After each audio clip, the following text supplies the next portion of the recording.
It's super cool. You'll become a smarter basketball fan, and hopefully you could be as happy as Darren Smith was after the Chiefs won the Super Bowl on Sunday. What's up, Darren? Welcome back. What's going on, gentlemen? Thank you so very much for having me today. How was that?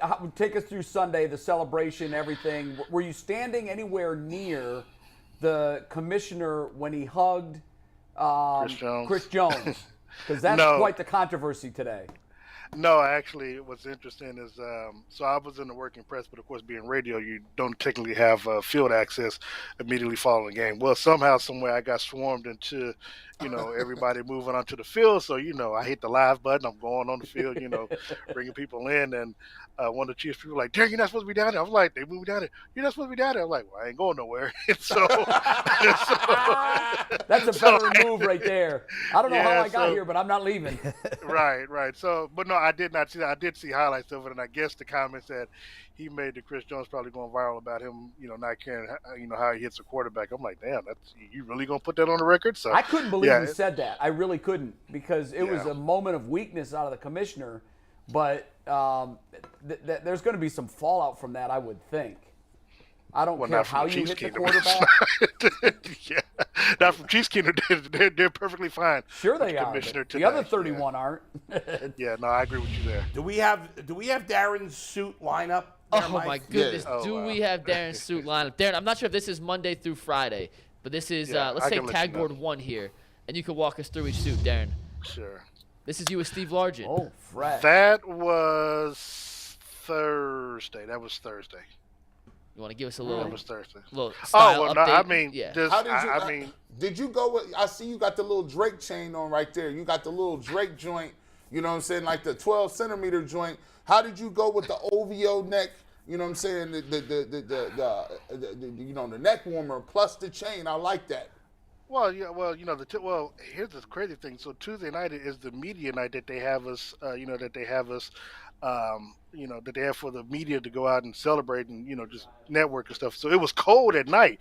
So, I didn't realize how cold Arizona is at night. So fortunately, I brought a couple of outfits like that had the turtleneck thing going. And so really, as I mentioned before last week, what I do is, suits that I wear once throughout the year, each week or whatever outfits that I wear, I redo it once, during the Super Bowl week, so I can, kind of redo it or whatever. And those are really only couple of times I wear the outfit. So no, that's to me, it was just one of. Oh, well, thank you. I mean, it's just one of the things where I just really just, thought what looks the best, I guess. If that's a 9.5. Steve Largent looks great too, by the way. We got some more here. Steve Largent is such a nice guy too. Yeah, I've heard that about him. I've never met him, but I've heard he's wonderful. All right, let's take the next one, Steve. This one, you started a little beef with Ryan Clark on, but I do like the green on green combo. Yeah, I think that picture was in Las Vegas, but I wore that suit Sunday, a day after I got in a day after I got into Phoenix. So yeah. Did Ryan show up at Radio Row? I'm guessing he didn't. No, he didn't. He didn't. Come on, Ryan. Now we did have some back and forth on Sunday that kind of went left or whatever. I had some people from the NFL like, man, what's up with you and Ryan Clark? I said, man, I'm good on this end, but he got a little offended. I didn't care. But, what did he get offended by? What happened? Well, no. So Ryan had made the comment, that I was addressing, talking about I'm gonna be the best dressed guy down there.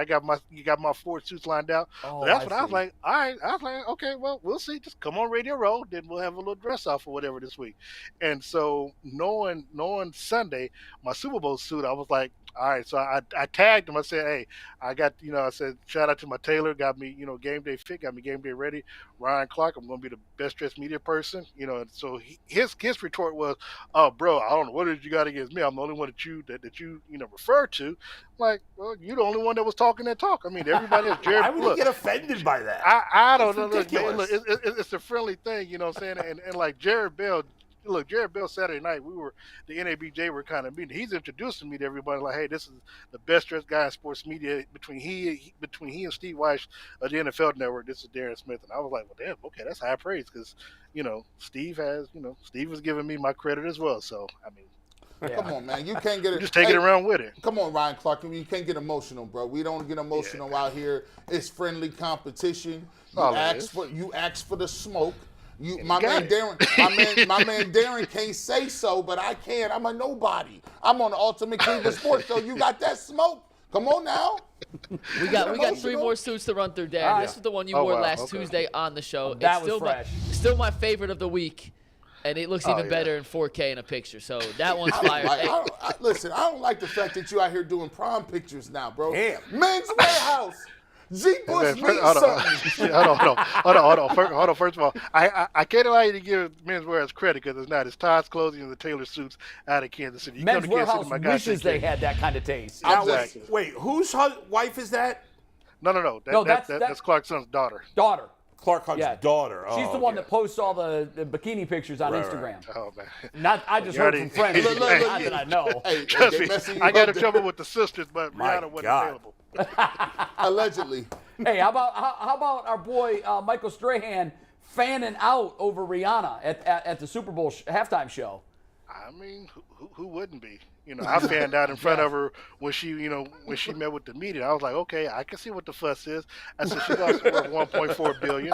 I can see why brother would, want to shoot his shot. Yeah, he took his shot hard. Hey, wait, let me find out if there's some footage. He got his hand. Rihanna, I love you. All right, so we're gonna save the last suit for when Aditi gets here because it involves Aditi. And we're going to do a little crossover, Darren. But this was his Super Bowl fit. This was the Sunday fit at the game. He called his shot. He said, Ultimate Cleveland Sports Show, when am I coming back on? And when you wear a suit like this and you win, Steve, take it. You deserve the right to come back on. Oh, yeah. You got the long hem pant going. I see it. Oh, yeah. I see it. You know what?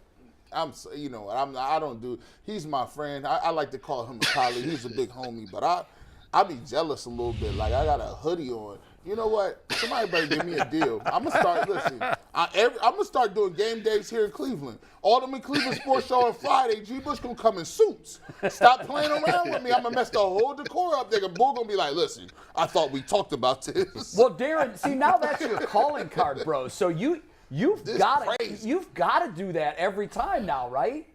No, it's true. And look, and I'm not trying to be funny.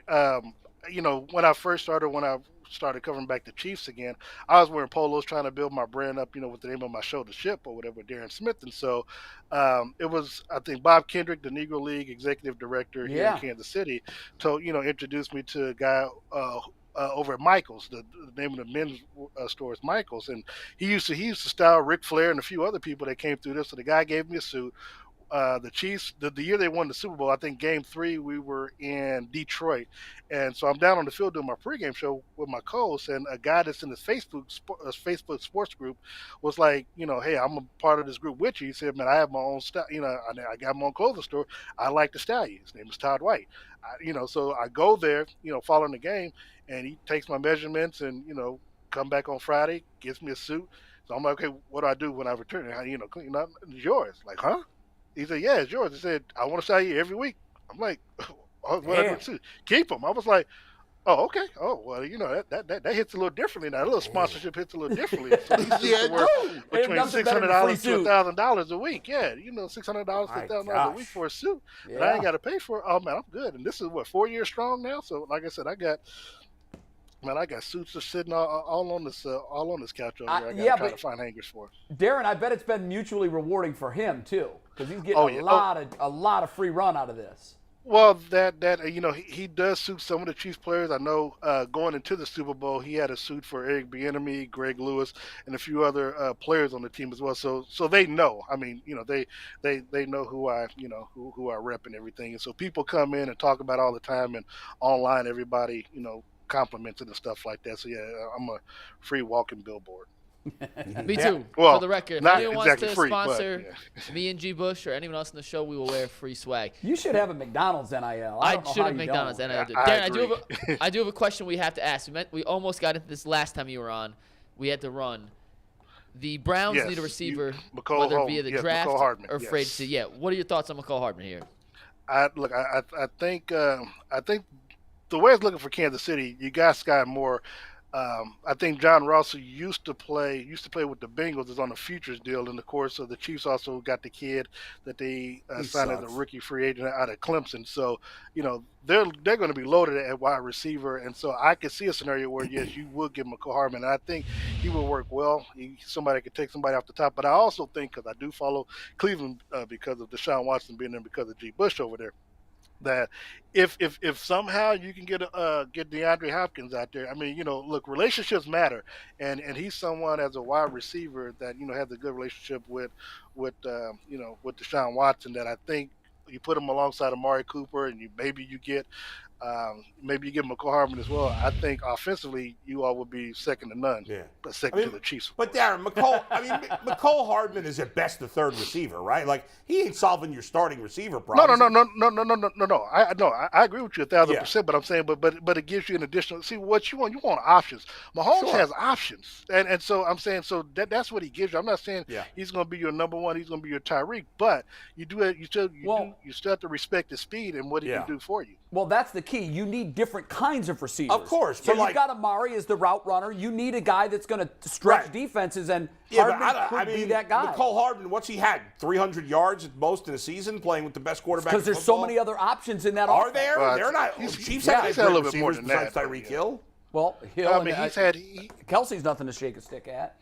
Yeah, I mean, he's had more than 300 yards. I mean, this season I know he was injured some, but you got to remember. Look, I mean, MVS. I mean, we I like that, Jason. The fact that he was, the fact that MVS was a key player, in the championship game, but didn't do anything in the Super Bowl. I mean, that's again the greatness of Andy Reid and Eric Bieniemy with their play calling, and Patrick Mahomes being able to spread the ball around. I'm taking him. Listen, we can't. I'm fine. I'm just saying and I know Darren agrees. He's not like when we're saying they need another top receiver. Well, it's not Mecole Hardman. No, but he's a guy in the mix. He kind of paired him with Hopkins, saying that if you get Hopkins here too. I don't know, Darren, about Hopkins, man. He's in his 30s. I know. I get what you're saying about the connection. Better than Anthony Schwartz. I'd almost rather. I mean, anybody's better than Anthony Schwartz. That's not a reason you don't have to pay Anthony Schwartz $20 million or whatever it is. Right. DeAndre Hopkins has missed a lot of time. The steroids this past year. He's had injuries. He's old. If you're gonna go like Deshaun Watson chemistry route, I'd almost rather go Brandon Cooks at this point. Well, I would too. Yeah. Nah, again, I mean, look, to me, honestly, you can't go wrong either way. I just know, as you all were saying, and I was listening before we came on, if Deshaun Watson is in that lab with Stefanski, hopefully he's seeing the landscape that's out here. And look, obviously, people want to play with a good quarterback. You want to play with a winning franchise, so to speak. But if Deshaun Watson is to be that guy, which I expect him to be the Deshaun Watson of Houston, I think the offseason and what he has around him, I think he'll do better than he did this past, these last 6 games. But you've got to have the talent around. I mean, look, sitting from 30,000 feet, seeing what the Chiefs have had, I mean, it's incredible. And it goes from Clark Hunt down to Brett Veach, down to Andy. I mean, all that plays a significant role. So hopefully, like the Chiefs have been able to do in the draft this year, they got 11 picks this season coming up. I mean, in this year's draft in a couple of months, hopefully you all can, hit on some key players that can contribute right away. That's the success for the Kansas City Chiefs, because you got Patrick on that new deal, on that new $500 million deal, but they, but their draft picks are contributing early, and I mean, and you're paying, a low price for them, and so that's like I think Mahomes only counting his next year only like 17% against the cap. So you've got, you got a lot of stuff that you can utilize. And really, when you look at the strength of how this team played this year, where is the real weakness going into next season that you think that you feel like you need to cover? No, there's obviously no obvious weakness, and if there is a slight one, Mahomes makes up for it. I mean, it's remarkable how well he played and how well they played, even though he wasn't 100%. Darren, Eric Bieniemy, again, is not getting hired. The Cardinals are the only team still looking for a coach, and he's not going to be the guy there. That works nicely for Kansas City. Sucks for him. I'm curious, there's been this thought that maybe he's just going to stay there, and eventually Andy Reid's going to retire, and he's going to take over. Andy Reid, people were speculating he might retire. Clearly he's not. I mean, is there any thought of that at all? Or, do you think Andy Reid's going to coach another 5 years or whatever? Andy's coaching another 5-10 years. As long as he feels young around this team, he's not going anywhere. And Honestly, I was someone that felt that, if Andy stepped down, Eric Bieniemy perhaps goes right in there. But I'm of the mindset that he might not get it. And look, the fact that the coach, hired the offense coordinator of the losing team versus, the guy who's won 2 Super Bowls and just beat the guy that you hired, I think it says more about the league than it does Bieniemy. So I'm gonna just leave it at that. Yeah. No, it does. It's something that we talked about, how they fix this, how they make it better. I don't know if you watched the State of the League. You were probably there, the State of the League news conference. I thought it was interesting. Jim Trotter, who I worked with for a number of years at ESPN. One thing I love about Jim is he is not bashful.